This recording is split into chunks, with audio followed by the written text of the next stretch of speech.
సరే, మీరు ఇందాక చెప్పారు బిజినెసెస్ని డెబ్ట్స్ని ఎలా వాడుకొని గ్రో అవుతున్నారు. బట్ ఇప్పుడు నార్మల్ సాధారణమైన మనుషులు మనలాంటి వాళ్ళు అప్పుల్ని వాడుకొని ఎలా గొప్ప వాళ్ళు అవ్వగలరు? ఇక్కడ అప్పుల్ని శ్రద్ధగా వాడుకొని అండ్ రిస్క్ మేనేజ్మెంట్ ప్రాపర్గా ఉంటే కనుక ఖచ్చితంగా అప్పులు తీసుకొని ధనవంతులైన వాళ్ళు అండ్ వెల్తీగా ఉన్న వాళ్ళు కూడా చాలామంది ఉన్నారని చెప్పేసి చెప్పుకోవచ్చు. ఇందాక చెప్పినట్టుగా బాధ్యతాయుతంగా ఉన్నామా బాధ్యత రహితంగా ఉన్నామా అనేటువంటి చాలా ఇంపార్టెంట్ అవుతుంది.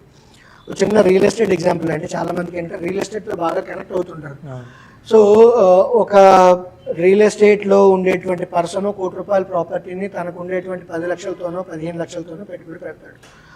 అక్కడ ఎకానమీలో ఏదైనా ప్రాబ్లం వచ్చినా, అక్కడ లోకల్ జోన్లో ఏదైనా ప్రాబ్లం వచ్చినా, లేదంటే గవర్నమెంట్లో ఏమైనా మారినా, ప్రయారిటీస్ ఏమైనా మారేటప్పుడు ఏంటంటే రియల్ ఎస్టేట్ తాలూకా ప్రైజెస్ అనేవి కుప్పకూలేటువంటి అవకాశం ఉంటుంది. సో అప్పు చేసి పెట్టుబడి ఎప్పుడైతే పెడతామో, అంటే అప్పు తీర్చలేనటువంటి అప్పు అయితే కనుక, అంటే మన కష్టపడిన దాంతో లేదంటే మనకు రావాల్సిన దాంట్లోంచి కనుక మనం తీర్చలేకపోతే దివాలా తీసేటువంటి అవకాశం ఉంటుంది. అండ్ అలా దివాలా తీయకుండా ఉండేటువంటి అసెట్స్ ఏవైనా ఉండి రిస్క్ మేనేజ్మెంట్ ప్రాపర్గా చేసుకుంటే కనుక గొప్పవాళ్ళు అయ్యేటువంటి అవకాశం ఉండేది.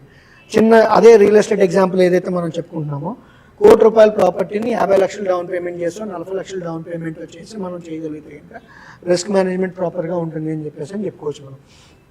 రెండోది ఏంటంటే స్టాక్ మార్కెట్ అనేటువంటిది కూడా ఇది కూడా one of the major wealth making asset class, లేదంటే ప్రజల్ని ధనవంతులుగా చేసినటువంటి ఎసెట్ క్లాసెస్ కింద మనం చెప్పుకోవచ్చు. ఇందాక ఆల్రెడీ బిజినెస్ గురించి చెప్పుకున్నాం, రియల్ ఎస్టేట్ గురించి చెప్పుకున్నాం. ఇప్పుడు స్టాక్ మార్కెట్ గురించి వచ్చేటప్పటికి మార్జిన్తో ఇన్వెస్ట్ చేయగలిగితే కనుక, సరైనటువంటి కంపెనీని సరైనటువంటి ప్రైజ్లో కనుక మనం ఇన్వెస్ట్ చేయగలిగితే కనుక స్టాక్ మార్కెట్లో లెవరేజ్ అంటే మార్జిన్ ఫండింగ్ ఏదైతే ఉంటుందో దాన్ని తీసుకొని కూడా ధనవంతులైన వాళ్ళు చాలామంది ఉన్నారు. ఇదంతా వద్దు, మనం ఇండియా గురించి మాట్లాడుతున్నాం. $4 ట్రిలియన్ ఎకానమీ నుంచి $5 ట్రిలియన్ ఎకానమీ అవుతుంది, $10 ట్రిలియన్ ఎకానమీ అవుతుంది. ఇన్ఫ్యాక్ట్ రియల్ ఎస్టేట్లో డబ్బులు రావాలి అన్నా కూడా ఆర్థిక వ్యవస్థ సక్రమంగా ఉండాలి, సరిగ్గా పనిచేయాలి.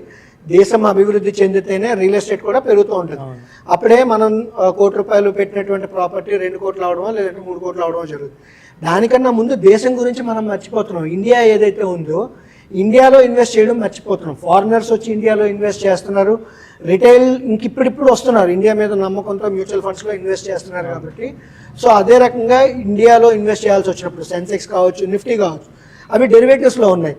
దానికి రిక్వైర్డ్ ఒక 20% మార్జినో 30% మార్జినో పెట్టి లాంగ్ రన్లో ఉంచుకుంటే you will be able to make more money.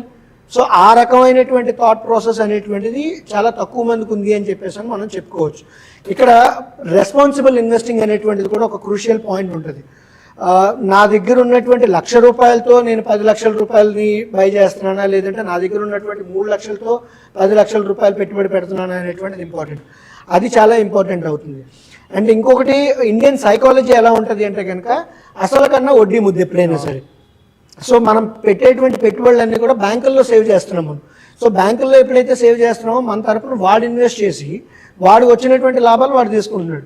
ఇప్పుడు ఇంకో ట్రెండ్ ఏంటి అంటే కనుక మనం మ్యూచువల్ ఫండ్స్లో ఇన్వెస్ట్ చేస్తున్నాం. మ్యూచువల్ ఫండ్స్ అంటే బ్యాంక్స్ కన్నా కూడా రిస్క్ ఎక్కువ అని చెప్పేసి అని చాలా తక్కువ మందికి తెలుసు. మ్యూచువల్ ఫండ్స్లో ఇంకొక మేజర్ కాంక్రీట్ పాయింట్ మనం చూడాల్సింది ఏంటంటే లాభం వచ్చినా నష్టం వచ్చినా మనమే తోసేస్తాడు. బట్ బ్యాంకులో ఉండేటప్పుడు ఏంటి అంటే కనుక అసలైనా కొంతవరకు భద్రంగా ఉంటుంది అని చెప్పేసి. ఇప్పుడు మనం బిజినెస్ గురించి లోన్ అప్పు చేసి మనం మాట్లాడుతున్నాము అంటే బిజినెస్ మనం సొంతంగా చేస్తున్నాము, ఎంటర్‌ప్రెన్యూర్‌షిప్ గ్రో అవ్వాలి అని చెప్పేసి.